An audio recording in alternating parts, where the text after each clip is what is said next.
Welcome to my beginner course for guitar.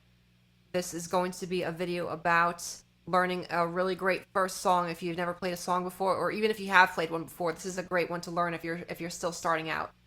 It's only 2 chords, and that makes it very easy to play, but even more easy than that is that the 2 chords are some of the easiest you can really learn. It's just this and this. So the song is A Horse with No Name. I'm not going to play the actual recording for it, but I recommend you listen to it. I wouldn't play it on my channel because I don't want to get a copyright strike, of course. So the chords for it are E minor, and this is a D6 add 9. Now you don't have to worry about what that means music theory wise.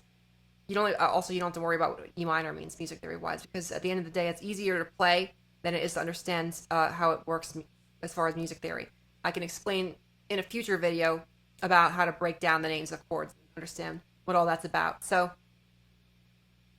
your first chord is going to be the E minor chord, and you just have to play this. I recommend you have your middle finger and your ring finger on the frets, because later on when you learn the E major chord, you're going to need your index finger for this one. So the E minor chord has just 2 frets that you're using, and the other strings are just the open strings, meaning that you're not putting your finger on any of the frets for those strings.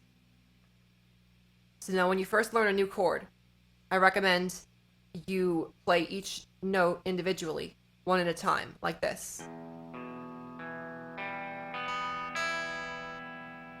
Now the reason you want to do that is because a lot of people when they're first learning a new chord, really almost pretty much everybody I see, they will accidentally do this or this. So what's happening there is I'm accidentally muting one of the strings. I'm touching a string that I'm not supposed to be touching, and so then that mutes the note because it stops it from vibrating. And you want to be able to correct your technique. You want to be able to correct the way you have your fingers positioned so that every note rings out nice and clearly.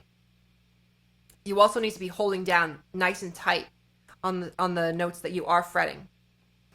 So for example, if I have one of them only gently on it, again, it'll mute the string. Or you might hear some buzzing, which you don't want. And it takes time to develop the strength in your fingers and the calluses on your fingertips, of course, but just keep working at it and eventually you'll get it. So the E minor chord is just fret 2 on the A string and the D string, this is my E string here, and then that's at the top, lowest note, but at the top of the guitar, closest to you.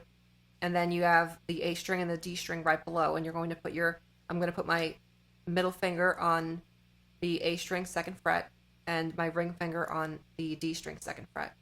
And then I get an E minor chord. So then the other chord, you're going to bring the middle finger up to the 2nd fret on the E string, the low E string, and you're going to bring the the ring finger down to the 2nd fret on the G string. And then that's going to give you the D6 add 9 chord, which sounds like that. And then when you put them together, this is how the song's actually played. It goes like this.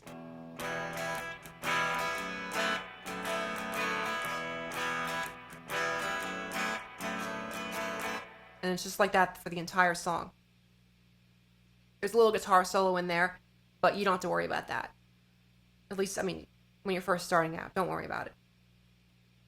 So now that I explained the chords, and I'm going to show you a little chart that I wrote where I show everything that I talked about on guitar tablature.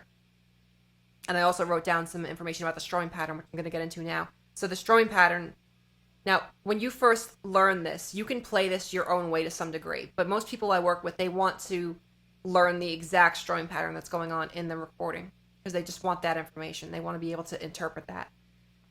Now, let's say I wanted to play it my own way. You can just take the song and jam to it. The main thing is you want to know when to change chords, and you want to be able to keep the beat. The beat is going to be like this. It goes like 1, 2, 3, 4, 1, 2, 3, 4, 1, 2, 3, 4, 1, 2. 3, 4, 1, 2, like that. Basically, it goes back to 1 when the chord changes. And you want to be able to keep the beat, and you want to change chords at the right time. That's the main thing. And so if I just wanted to play it my own way as far as how I was going to strum it, but I just keep up the rhythm, then I could just do it like this.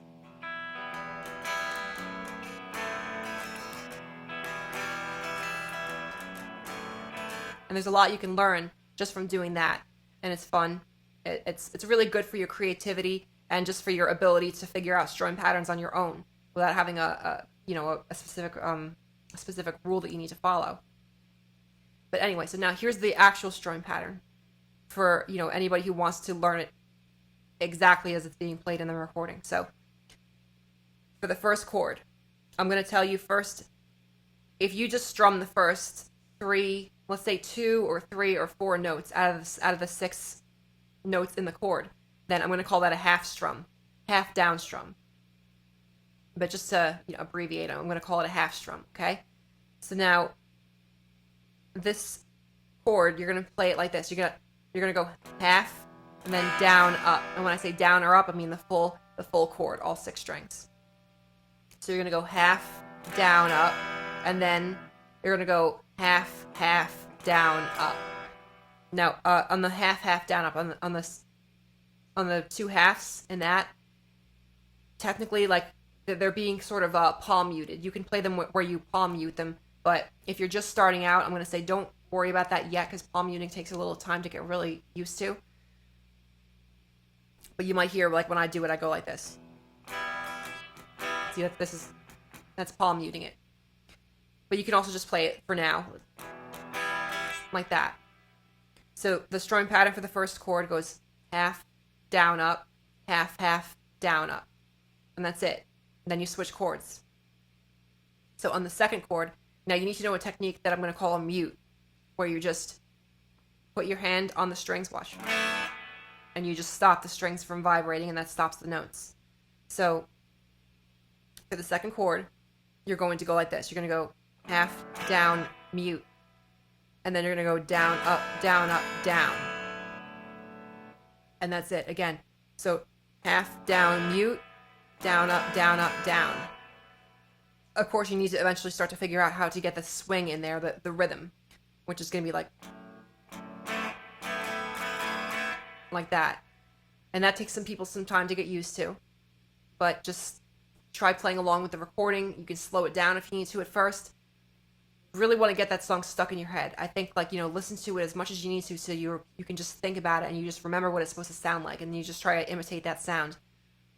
But for now, just get the chords down. If you're just starting out, just get the chords down. Learn how to get a good sound out of the chord. Remember, if you need to, you adjust your technique. Play each note one at a time. And if you need to, you adjust your technique to make sure that every note sounds good. And then you just learn how to strum. I'm going to show you that diagram that I was talking about, and I'm going to show you that it's got both the guitar tablature, which I'll talk about how to read guitar tablature, and it's also got a little diagram showing you the pattern I was talking about, the half, down, up, half, down, up. And remember, if you need to, rewind the video. Anything that I said that, it sounded like it went by fast or anything like that, just rewind the video as much as you need to. And when I show you the diagram, pause the video if you want. Take notes if you need to. Whatever you need to do. So I'm going to show you that diagram either in the middle of the video or at the end. So regarding how to play A Horse with No Name, I wrote out the chords in guitar tablature, and when you see a bunch of notes that are stacked vertically like that, then that means it's a chord. You're playing them all together. And there's 6 lines, 1 for each string. You got the E string, the low E string at the bottom, and then you got A, D, G, B, E.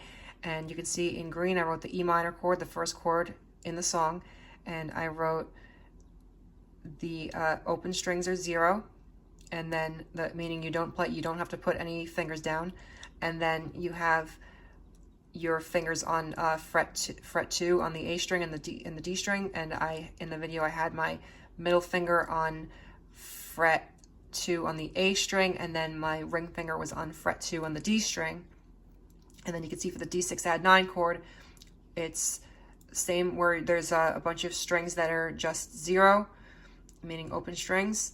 You don't have to put a finger down. And then for the E string and the G string, you're playing fret 2. So I just brought my one finger up and one finger down from the E minor chord. And you can see in the video that I was playing fret 2 on the E string with my middle finger, and then fret 2 on the G string with my ring finger. So then the strumming pattern over here is, as you can see, I wrote one for the E minor chord, one for the D6 add 9 chord, and the little arrows, the little down arrows, are supposed to be your half down strums, and then the big arrows, you have a big down arrow and a big up arrow for the full up strums and the full down strums. And then you have the X on the D6 add 9 is supposed to represent the mute, which I talked about in the video. So for the E minor chord, you just got half down up, half down up, and then for the D6 add 9 chord, you have half down mute, down up, down up, down. So if you need to, you just write this down if it helps you, or just take a screenshot of the video, pause the video, whatever you need to do. So hope you enjoyed the video, and just for the record, if anybody wants to do private lessons or anything like that, I do, I work as a music teacher. If anybody wants to do a private lesson over a Zoom call or something like that, then I'm willing to talk about it. Just leave a comment.